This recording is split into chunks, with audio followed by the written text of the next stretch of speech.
Hey guys, Dan here. Welcome to this review. Today we're going to have a look at the SimRacing Pro GT-R pedals. These are neither hydraulic nor load cell pedals. They actually use pneumatic pistons to determine the pressure you put on the pedal faces. So can this tech deliver, or is it just hot air? So as always, disclaimer first, these pedals were provided by SRP for the review, but of course they don't get to see the script before the video is posted and don't have any impact on this review. All the opinions are my own, but I always want to be transparent and mention that before we actually go to the review. So the pedal set, as it is here, the 3 pedal set is 1,050 euros and the heel rest is 120 euros. That is plus taxes. You can also get a 2 pedal set for 820 euros plus taxes. And you can also get a gray version of that instead of the black, which also makes it a little bit cheaper. There's an inverted version of the pedal set as well. I would recommend go to the website, check out all the versions that are available because there are so many options of these pedals. I don't want to list them all in the review here. So overall, the price is probably a little bit higher than the average of sim racing pedals, but to give you a little spoiler first, is the price warranted? I think absolutely. If you're interested in these pedals, 30 days from posting this review, there will be a discount code available that gives you 5% discount. The code is Suzuki5, just put it on the website. So first impression, the looks, I have to say overall, I absolutely love how these pedals looks. I think they are absolutely amazing. The only thing that probably would make them better is purple pedal faces. Come on, SRP, make it happen. That would be amazing. I think purple aluminum just looks so good. But there are tons of colors for the pedal faces. You can get orange, red, blue, green, gray, black. And yeah, I would love to see purple as well, but yeah, orange looks great. At the moment with these reviews, I feel like every pedal set I review gotta top the other ones. I think the build quality is perfect. Typically, I review pedals for at least 4 weeks on the rig and I try to find stuff that I dislike. But in terms of builds, I just couldn't find anything.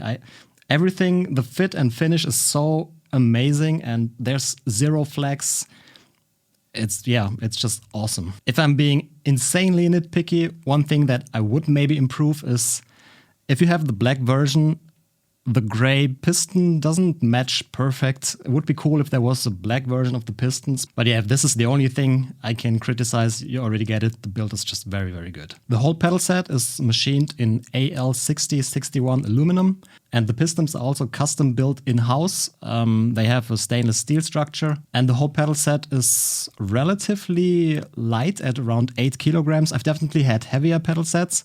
But I've also had lighter pedal sets, for example, Simtrax comes to my mind, which weigh basically nothing. But this is pretty much in the middle range of all the pedal sets that I've tried. All the pivot points use bearings. To be precise, they are SKF needle bearings. These are bearings with cylindrical rollers that are very small in diameter relative to their length. On top, where the piston connects to the pedal arm, brass ferrules are used. These are self-lubricating, so in theory, you will never ever have to lubricate these pedals. I mean, I've tried them for about a month now. I didn't have to, but typically it takes longer testing time to really find out if that's true. But so far, absolutely zero maintenance, very good performance. And in general, attention to detail on these pedals is just amazing. If you look at that logo here in the front, the SRP, some companies just CNC their logo out of the aluminum, or some have the logo stick out a little bit, which also works fine, but especially if you use the pedals without shoes, this can be uncomfortable if there's like little holes or something that sticks out. And here, the logo is actually filled with resin and it's pretty much a flush surface. So I've been using these pedals without shoes and it's been perfectly comfortable. The plate really feels very good. And then another detail, for example, these little clips here to make the cable management look more pleasing. Is it necessary? No. But I just love the attention to detail in small things like this, to be honest. Another cool thing, there are rubber end stops on both sides. So the pedal operation is absolutely silent. These are probably the quietest pedals that I've used, or at least amongst the quietest pedals that I've used. There's a rubber end stop here at the end, and then there's another rubber end stop in the bottom. One thing where SRP is not so good is marketing, I think. To be honest, I have not heard of the pedals before David came to chat and actually talked a little bit about the pedals. And I think more people should know about SRP. So these are pneumatic pedals, no load cell, no hydraulics. That means inside of these pistons, you compress air. And then these pressure sensors you see at the end measure the pressure in that compressed air chamber, if you want to put it like that. So if you push on the pedal, there's a cylinder inside here that compresses the chamber in the back of the piston. And the more you push it, the more the air gets compressed. the higher the pressure reading of the sensor, which then goes to the electronics, and that is pretty much your output for the game. The force needed to compress the air and the pressure in the pistons is directly proportional, which is also described in the ideal gas law, which states that the pressure of gas is directly proportional to its temperature and the number of gas molecules in a fixed volume. So the temperature and the number of molecules is constant in this case, and we change the volume of the air chamber by pushing the pedal. It's worth noting that the correlation becomes nonlinear at really high pressures, but this is nothing we reach in sim racing. So for our use case, it's pretty much a linear correlation between pedal pressure and whatever the sensor reads out. And from testing, I can definitely state these feel very linear in terms of brake force being reflected in the output that goes to the game. And I think it's actually a really good way to mimic how a real car pedal feels, because it gives you the resistance and the responsiveness you feel in a real car. Okay, was that too much physics? If yes, I'm sorry. So to keep it short, basically this is a linear pressure reading pedal, and it doesn't measure the travel, it measures the force you put on the pedal face. So this is exactly what we want as sim racers. One unique thing that I mentioned while testing, if you don't use the pedals for some time, then there's a little breakaway torque that you need to overcome when you first press the pedal. I guess that's something with the sealing and the pistons or something. I don't really know why. But it's only the first time, and after that it's perfectly smooth, and very small force inputs will lead to pedal movement. When you play and then you come back the next day, the first time you press it, it takes a little bit more force to push the pedal the first time, but yeah, let's be honest, that's not really a big thing, but it's something that I noticed. All right, let's have a look at general adjustment. You can't change the distance between the pedals. It's kind of similar to the Azatec Invicta, for example, but you can change the position of the pedal face. So there are 3 positions left to right, and then 3 positions up and down. That gives you 9 total positions.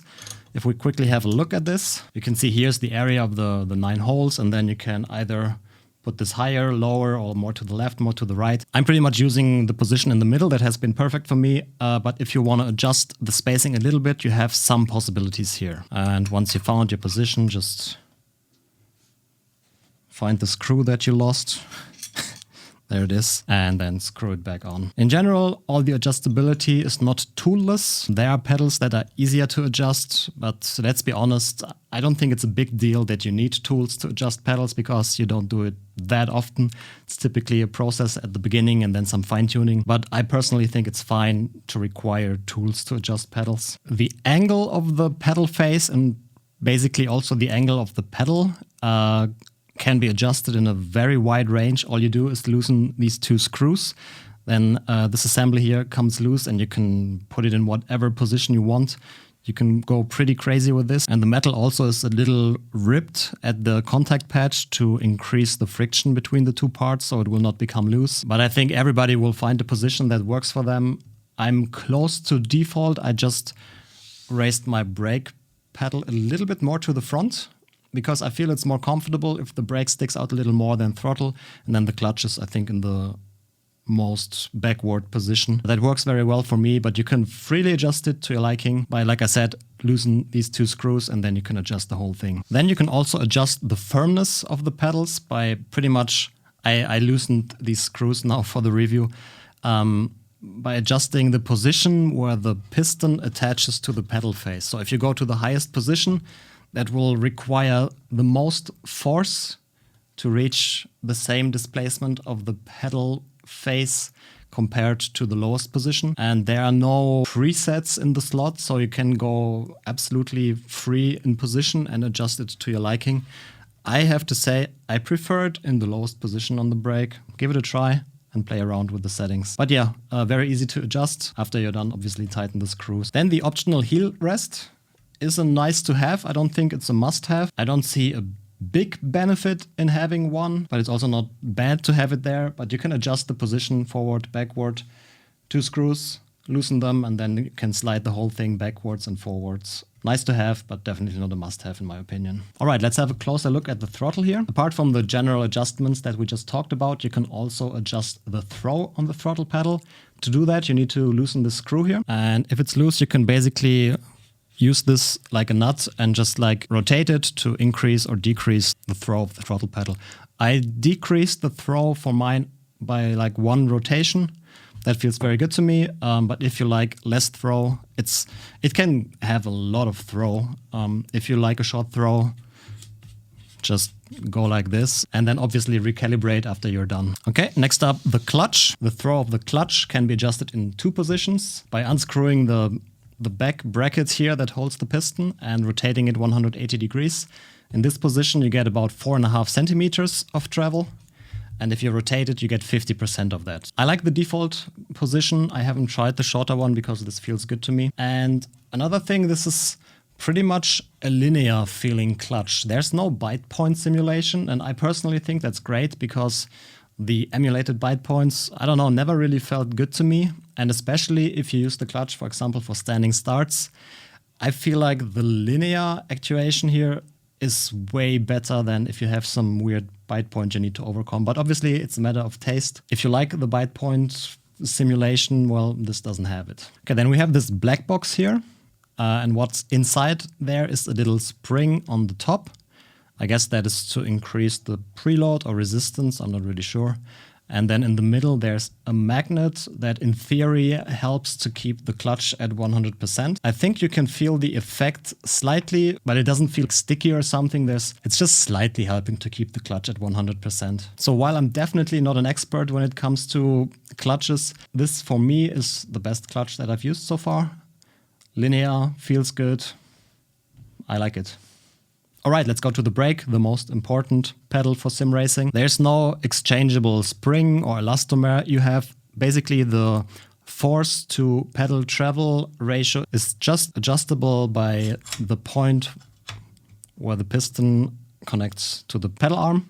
No need to exchange anything here on these pedals. You can go from soft feeling to medium feeling by just using this. And then there's an additional possibility to adjust the firmness of the brake pedal. If we actually have a look at this piston here, you can basically make the piston rod a bit longer like this. And then also use the counter nut to counter this and then install it again. And what that does is you basically pre-compress the whole assembly. And then the point where the brake will feel harder just comes earlier. I hope the description makes sense. But the longer this rod, the stiffer the brake pedal will feel. I like the default position, which is the softest one. And you can see here it's relatively easy to compress just using your hands. And then it gets progressively harder to press. So yeah, remove this, increase the length of the rod if you want to, and then put it back on the pedal. I don't know what exactly is in these pistons, but it feels very good. There's definitely a very nice progressive feel to the brake. Probably the best feeling brake that I have used. The initial pressure, let's put it to the lowest position so I can at least move it a little bit by hand. The initial force to travel gives you quite some travel, actually. You're not pushing a brick wall with these pedals. I mean, if you want to, you can set them up to be like a brick wall, but I don't like that. And then it gets progressively stiffer. And it feels really, really good. On many pedals, I feel like the initial phase already is too stiff feeling. And this is pretty much how I set up my VRS pedals to have quite a bit of travel on low pressures. It helps me to modulate in trail braking. Try it out. Some people don't like it. Some people like it. It's possible to get on these pedals, and I like that. I don't know exactly what it is. If I compare this to the VRS pedals, for example, this one feels a bit better in my opinion. It is similar with the progressive feel of the brake, but I feel like these have some natural damping going on or something. I don't know exactly what it is, but these feel better to me. And like I said, if you don't like this, either go higher with this contact point here or lengthen the rod a little bit to basically preload the piston that you're quicker at the harder stages. So for my configuration, I actually used the lowest position here with the shortest rod, which gives me the most travel in the brake. If you probably gave me this configuration 1 year ago, I would hate it and make it much stiffer. But in the last time, I figured out more brake travel works much better for me. You hear, hey, a real car brake pedal is super, super stiff. I don't know, for sim racing, I don't like it. Try it out. It works much better for me like this. Also recently, I've been going with less brake pressure. I typically was at around 120, 130 kilograms of brake pressure and went to 80 kilograms now. And my lap times actually are improving. I feel like, especially the trail-off period of the braking phase, I can be way more consistent and control the car better. Took me some days to get used to the lower brake pressures, but I think it's paying off. And if you're struggling with trail braking, you use super high brake pressures, try it out. It helps me. I also went from driving with shoes to driving with socks. It's something, you know, you're always experimenting with new stuff, trying to improve, and this is something that helped me a lot. Also, these brass-looking tiny things here are actually exhaust valves, and that helps to not create a negative pressure when you push the cylinder in the piston to the back. So if I put my finger on here and close the valve, you can see like I would create a negative pressure here, and then here the air comes out. This is just like a little exhaust valve that keeps the front chamber not going to under or over pressure. Okay, let's talk about electronics and software. Electronics is in a little box here. You have some cool LEDs with an animation if you turn it on that shows you the initialization of the pedals, and if there's something disconnected, it will show you with the status LED on the box itself. I think that is very nice for troubleshooting if something doesn't work. Luckily, pedals have been working flawlessly for me, so all I see is the cool animation and then the green LED goes on. I think it's one of those features. It's kind of the attention to detail, you know, what I mentioned earlier. It's kind of cool to have in case something goes wrong. You can see, hey, okay, my brake is having issues, and yeah. Inside the box, we have a 12-bit ADC that is running at a sampling rate of up to 100 kilohertz. Then there's some clever upscaling and averaging in the software, I assume, that generates a 16-bit output to the game. Resolution is more than good enough, even if this was just the 12-bit or even 10-bit. I mean, 10-bit is 1024 steps. I don't think you can really feel more than...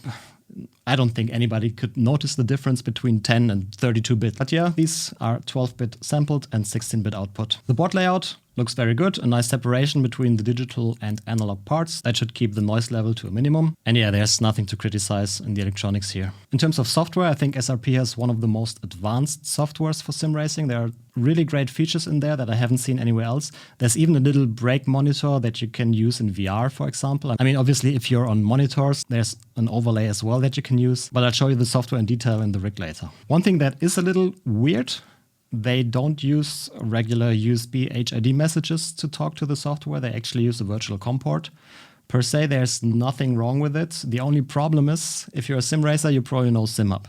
And SimHub likes to grab all the COM ports it can see and basically stops every other software being able to access them. And it took me some time to figure out why the hell I cannot connect to the pedals using the software, because SimHub was occupying that COM port. So what you need to do is connect the pedals, check your device manager, which COM port it actually is. So let's say this is COM port 10 or something.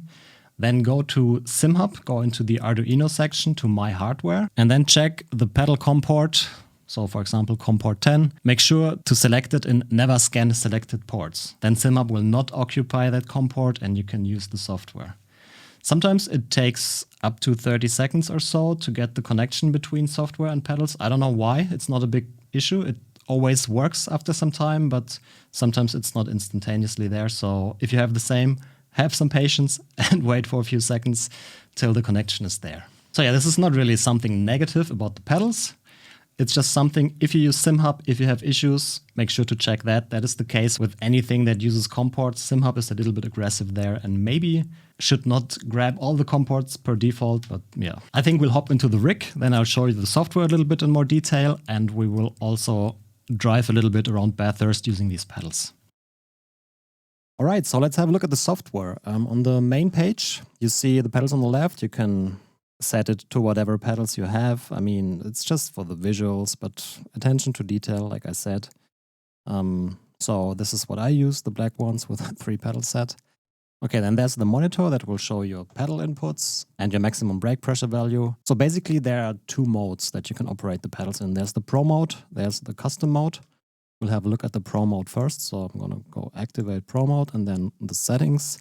And this is pretty straightforward. You probably know it from other pedals. First, we can do a calibration. Press the accelerator to the maximum, press next, maximum brake, next, maximum clutch, next, done, save. Okay, sounds good. Now we have them calibrated to 74. Then on the throttle, I like to add a little bit of dead zone on the lower and on the higher side. Same for the clutch.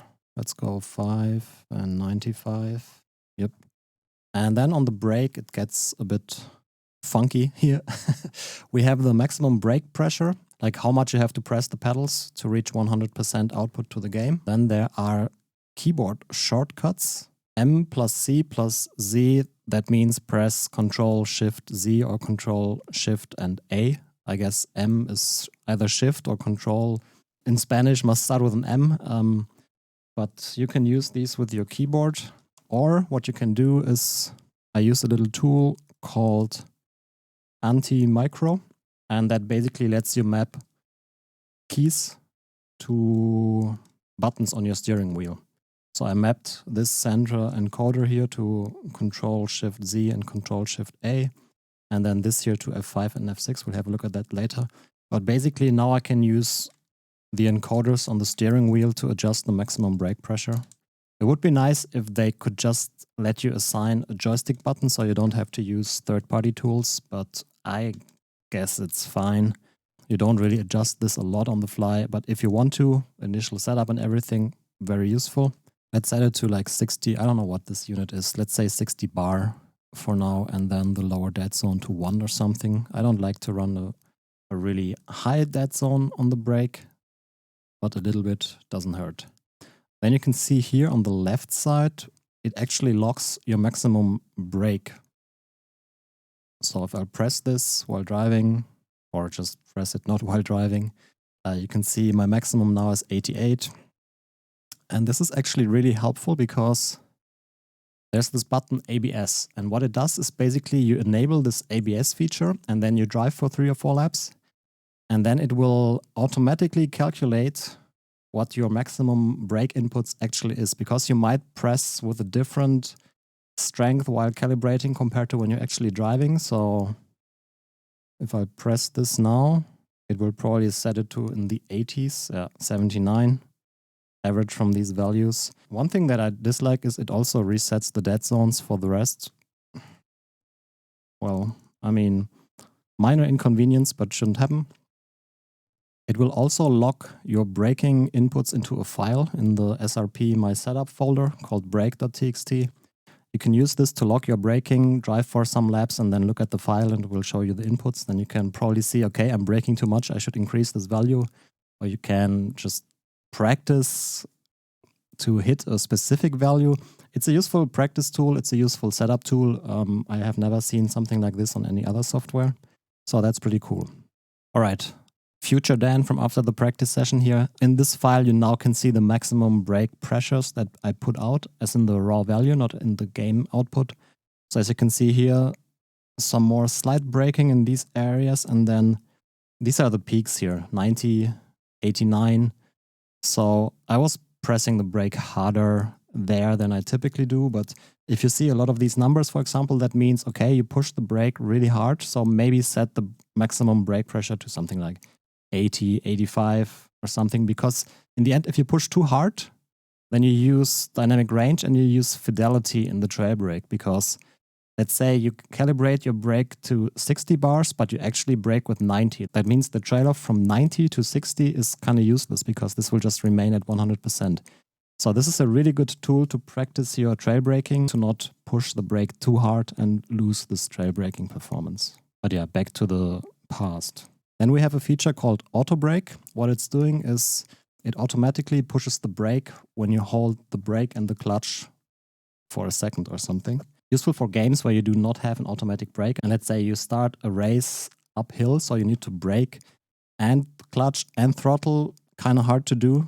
So what I'm doing is I press the clutch, I press the brake, hold this for a second or so, and see now the auto brake enabled. I can let go of the brake, rev the car, and then drop the clutch, and it will release the clutch and the brake at the same time.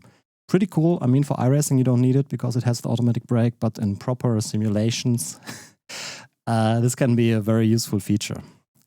But yeah, let's go to the custom mode. And now the overlay also got another setting called cut. If we go to the settings here, you can see left and right is similar. We still have the auto brake for the clutch, the throttle with the dead zones. A new feature is called the adjustment area here. Again, I set up a button on my steering wheel to be able to adjust this on the fly, as you can see here. But it's pretty much just the output that the game sees. So you want to set this to 100 initially, then calibrate in game so the game knows the full range of the pedals. And after that, in theory, you can reduce it and go to, for example,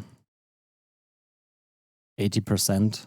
And that means that even if you push the brake with the full force, see, input is 100 and output is 80%.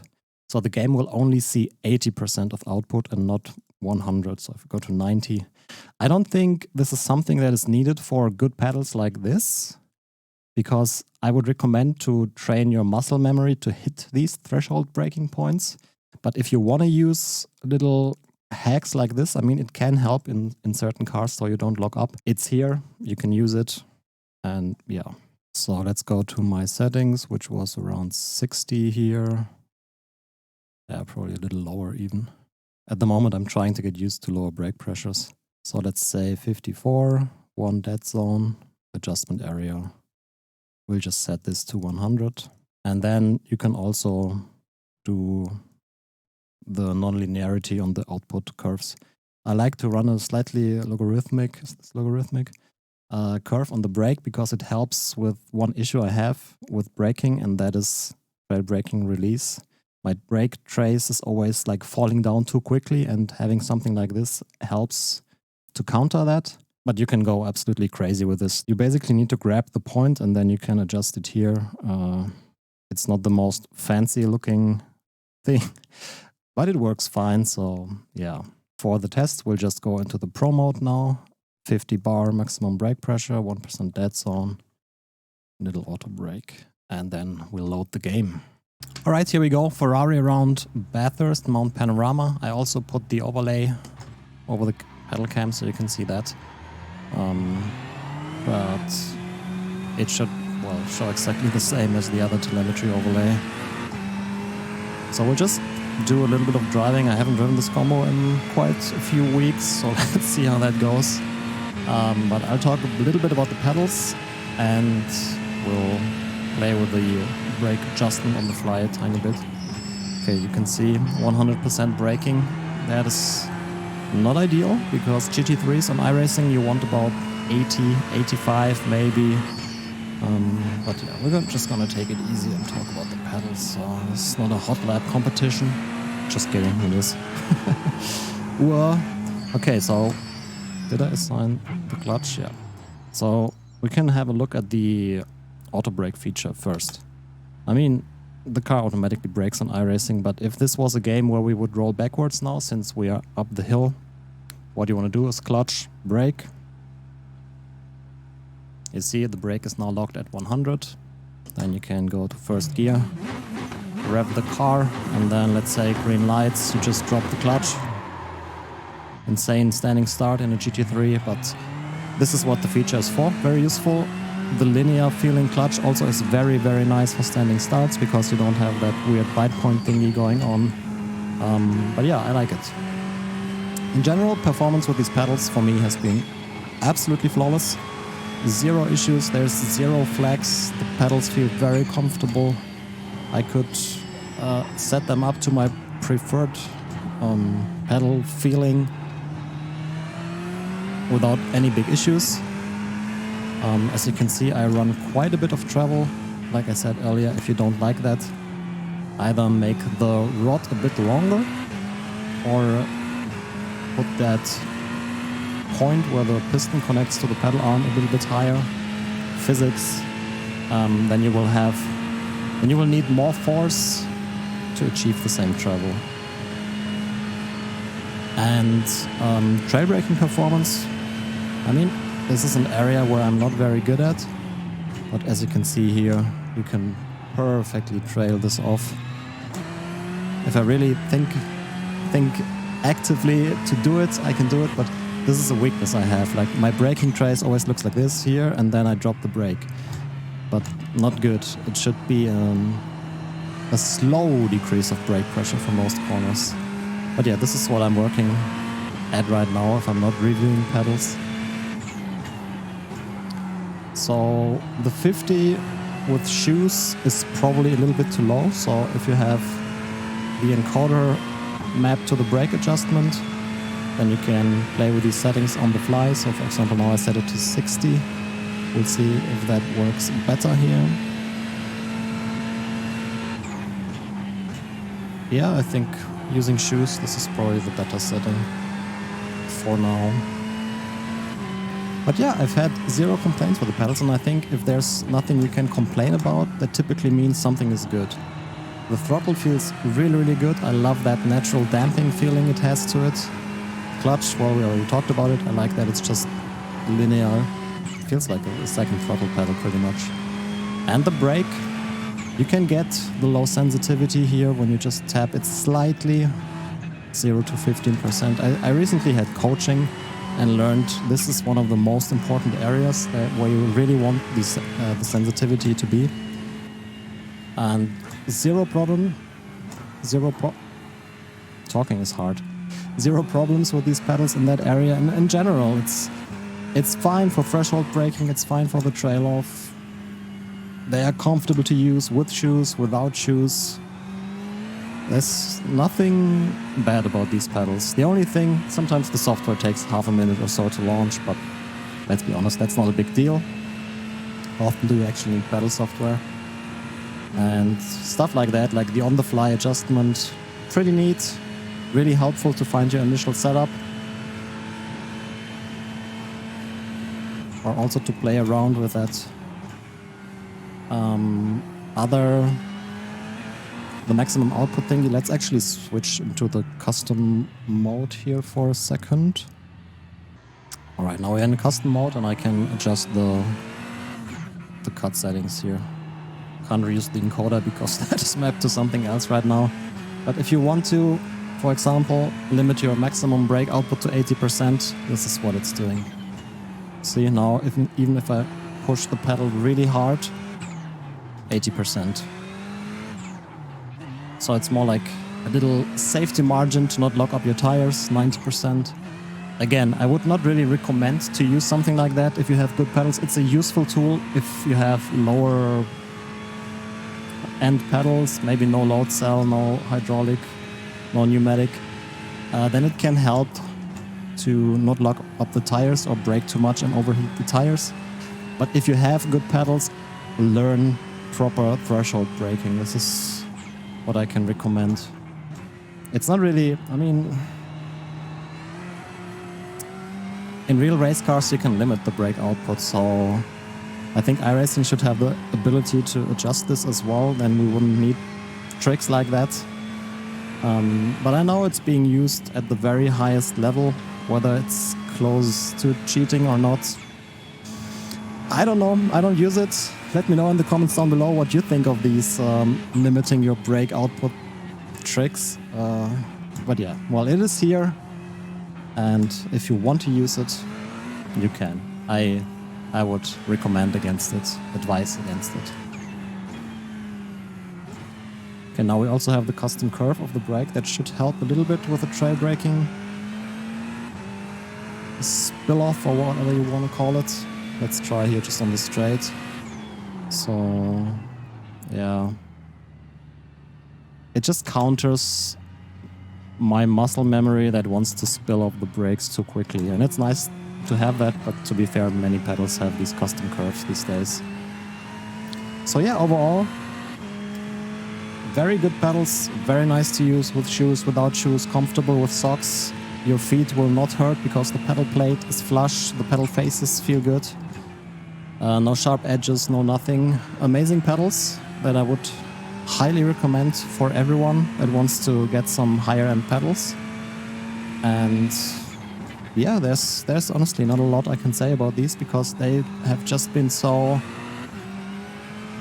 enjoyable to use without any issues. So you just forget, you pretty much forget they are there. It sounds a little bit weird, but you know, if you don't think all the time, okay, this is annoying and they could maybe improve that, that's a good thing. And this is what I have with these pedals. So yeah, I would say we'll jump to the conclusion, but you can probably imagine how it will be. So let's get back to the desk. All right, so to sum it up, I absolutely love it when companies try a different approach. SRP did not go and be like, hey, I want to make pedals. What does the competition use? Load cell or hydraulics. What do we use? Let's flip a coin. Hydraulic pedals, I think, makes no sense in sim racing. So let's go with load cell, right? No. They took a completely different approach, thought about what could we use to give sim racers a better feel and they went with a pneumatic system. It is a very unique approach to measure the force you put on the pedal plate, and I think the result that they achieve with these pedals is absolutely amazing. Yeah, there are pedals that probably offer you more customizability in terms of ergonomics and in terms of different elastomers, springs, whatever, but I think absolutely everybody will find a setting that works very well with these pedals. I do think that you can get great feeling pedals with any technology being used, whether it's load cell, hydraulic, or pneumatics. But somehow these pneumatic system pedals here are the best feeling pedals that I have used so far up until this point. I don't know how close it is to real life. I have never driven a real race car in my life. This might change, by the way, next month maybe, but let's see. But yeah, I've had zero issues with the pedals to adapt to it. I've been quick with them pretty much, or like quick, well, my pace, from pretty much day zero of using them. And yeah, it's just been a joy to use these pedals.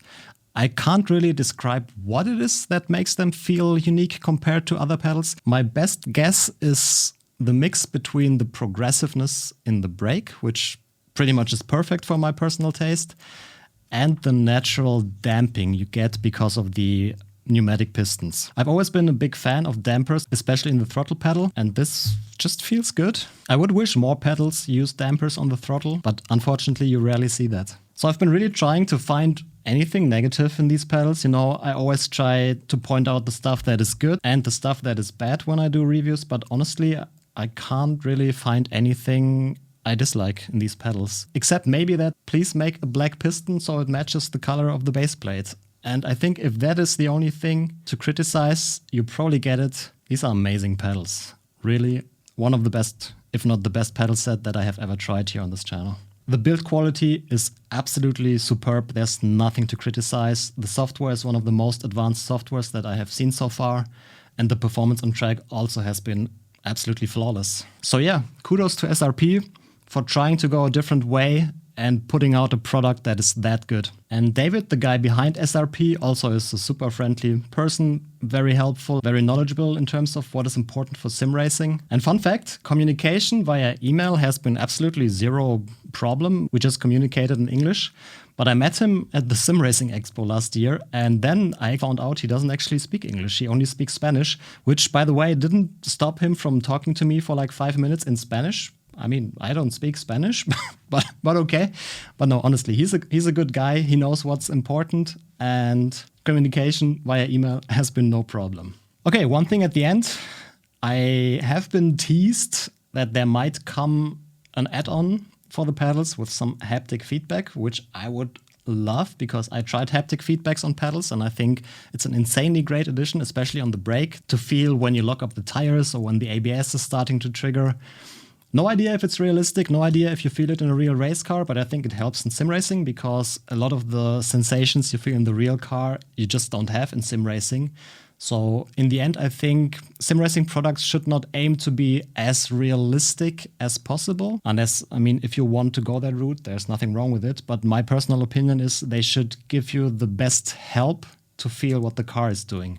And haptic feedback on pedals is insanely useful. I've tried it on the Nyam SimTag pedals and it feels awesome. I hope this haptic add-on will be happening for these pedals. I will definitely add that when it's available. So yeah, overall, as you can probably tell from the review, I absolutely love these pedals. They are well worth the asking price in my opinion. Yes, they are a little bit on the more expensive side, but I think they are definitely worth the money. And I just hope that this review will introduce more people to SRP because I think the company definitely deserves the attention for putting out a product like this. So yeah, that's it for this review. If you found it helpful, maybe click the thumbs up button. That helps with the algorithm.